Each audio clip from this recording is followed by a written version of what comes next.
आप देख रहे हैं राइडर 51 राकेश एंजलो के साथ। तो चलिए आगे बढ़ते हैं आज की कहानी की ओर। एक बार की बात है, एक गांव में 3 दोस्त रहते थे, विक्की, विशाल और मधु। उन तीनों में इतनी गहरी दोस्ती थी कि जहां भी जाते साथ ही जाते, कुछ भी खाते मिल बांट कर खाते। एक दिन मधु अपने दोस्तों के साथ स्कूल से घर लौट रही थी। दोपहर का समय था और वह तीनों साइकिल चला रहे थे। तभी विशाल की साइकिल एक बड़े से पत्थर से टकरा गई और वह नीचे गिर गया। उसके पैर में बहुत तेज चोट लगा और वह बुरी तरह दर्द से चिल्ला रहा था। मदद के लिए उसे उस सुनसान रास्ते में कोई मिल भी नहीं रहा था। तभी भाग कर मदद के लिए किसी को बुलाने गई मधु। थोड़ी दूर गई तो उसे एक 2 मंजिला घर दिखाई दिया।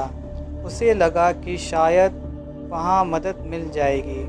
फिर वह वहाँ गई, लेकिन वहाँ जाकर देखी तो सारे कमरे में ताला लगा हुआ था।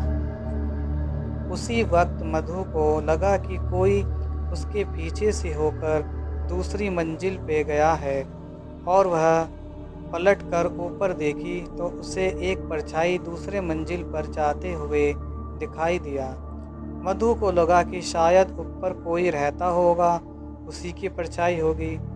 मधु उसे रोकने के लिए आवाज़ लगाते हुए उसके पीछे पीछे दूसरी मंजिल पर चली गई।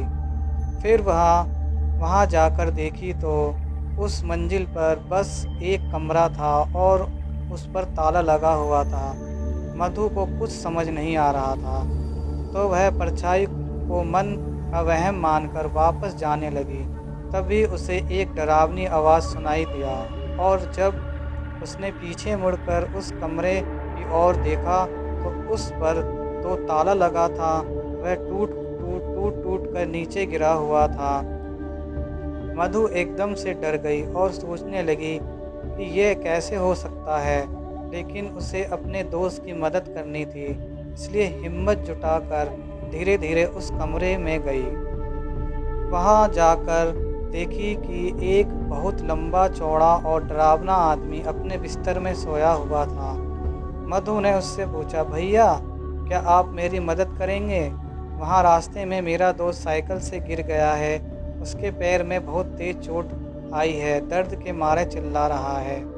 अगर आप मेरी मदद करेंगे तो बहुत मेहरबानी होगी। लेकिन वह आदमी मधु की बात का कोई जवाब नहीं दिया।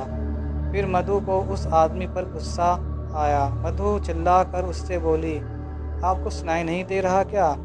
मैं आपसे कब से मदद मांग रही हूँ, कुछ बोलते क्यों नहीं? इतना बोलते ही अचानक उस कमरे का दरवाज़ा अपने आप बंद हो गया।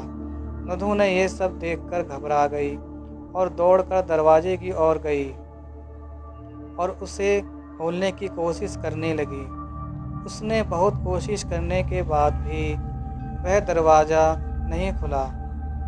तभी उस आदमी की ज़ोर ज़ोर से हंसने की आवाज़ आने लगी। मधु उसके हंसी इतनी डर गई कि उसका पूरा शरीर कांपने लगा और उसकी आवाज़ भी नहीं निकल रही थी ताकि चिल्लाकर किसी से मदद मांग सके। फिर उसके बाद मधु को एक हल्की सी हवा का एहसास हुआ और वह जब पलट कर देखी तो इसका दिल दहल गया। वह आदमी जो कुछ देर पहले बिस्तर में सोया हुआ था, वह अब अचानक उसके सामने आकर खड़ा हो गया और ज़ोर ज़ोर से हंसने लगा। उसकी हंसी देखकर मधु और ज़्यादा डरने लगी। उससे एहसास हो रहा था कि आज ये मुझे ज़िंदा नहीं छोड़ेगा। फिर वह आदमी मधु को पकड़ लिया और उसे अपने पास खींचने लगा। मधु ज़ोर ज़ोर से चिल्लाने लगी। वह आदमी उसके मुंह पर हाथ रखा और उसे नीचे नीचे नोचने लगा और उसके बाद पकड़कर घसीटते हुए उसे जंगल की ओर ले जाने लगा। इधर विशाल दर्द के मारे छटपटा रहा था और विक्की परेशान था कि मधु अभी तक आई क्यों नहीं। थोड़ी देर तक मधु की राह देखा जब वह नहीं आई तो विक्की खुद उसे ढूंढने निकल गया। तभी एक आदमी ने विक्की से कहा, भाई तुम बहुत परेशान लग रहे हो, क्या बात है। विक्की ने उसे अपना सारा किस्सा सुनाया और फिर वह दोनों मधु को खोजने निकल गए। तभी एक जंगल में अधमरी हालत में मधु उन लोगों को मिली। उसके कपड़े फटे हुए थे और वहाँ रो रही थी। विक्की ने उसे देखते ही गले लगा लिया और पूछने लगा कि ये सब कैसे हो गया। फिर मधु अपने साथ हुआ सारा किस्सा बताया। उसके साथ हुए इस हादसे को सुनकर दोनों के रोंगटे खड़े हो गए। तभी उस आदमी ने बताया कि कुछ साल पहले बगल के गांव में एक लड़का रहता था। वह थोड़ा पागल सा था और हमेशा आते जाते लड़कियों को छेड़ता रहता था। उससे परेशान होकर लड़कियों ने अपने माता पिता से बताया। फिर गांव वालों ने उसे बहुत मारा। फिर 2-4 दिन बाद वह उसी 2 मंजिल में जाकर अपने आप को एक कमरे में बंद करके चाकू मार लिया। उसके मौत का काफ़ी दिन तक किसी को पता नहीं चला था, लेकिन जब उसकी लाश मिली तो बहुत ही डरावनी और भयंकर हालत में मिली थी और तब से उसकी आत्मा उसी कमरे में भटकती रहती है। इसलिए इस घर में आज तक कोई नहीं जाता है। उसके बाद विक्की ने उस आदमी को मदद से मधु और विशाल को घर ले गया और फिर ये तीनों उस रास्ते से होकर दोबारा कभी नहीं गए।